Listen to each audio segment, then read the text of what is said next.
నేను అడుగుతూనే ఉన్నాను, కడుగుతూనే ఉన్నాను. చరిత్రలో నేనేమంటున్నానంటే తెలంగాణ ఉద్యమం కోసం వేలాది మంది కుటుంబాలను వదిలేసి వచ్చి ఎవరికి రాజ్యం తీసుకొచ్చిండ్రు?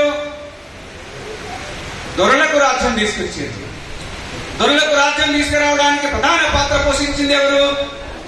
ఈ దేశంలో మరీ ముఖ్యంగా దళితులే.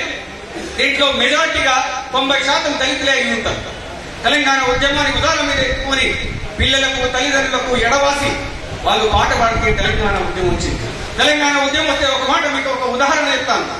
భారతదేశానికి స్వతంత్రం రావడానికి ఈ దేశంలో ఉన్న ప్రతి పౌరుడు పోరాడితే స్వతంత్రం వచ్చింది. స్వాతంత్రం వచ్చిన తర్వాత స్వతంత్రం కోసం పనిచేసిన వాళ్ళకి ఏమి ఇచ్చిందండి?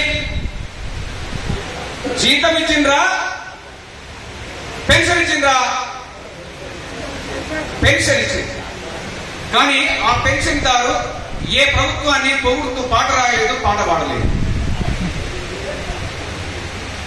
తెలంగాణ వచ్చిన తర్వాత తెలంగాణ కోసం పనిచేసిన వాళ్ళు రేపొద్దున రాబోయే ప్రభుత్వాలను ప్రశ్నించకుండా ఉండడం కోసం, ప్రజల పక్షంగా నిలవకుండా ఉండడం కోసం ఒక బిస్కెట్ లాగా పాడేసింది ఉద్యోగాలు.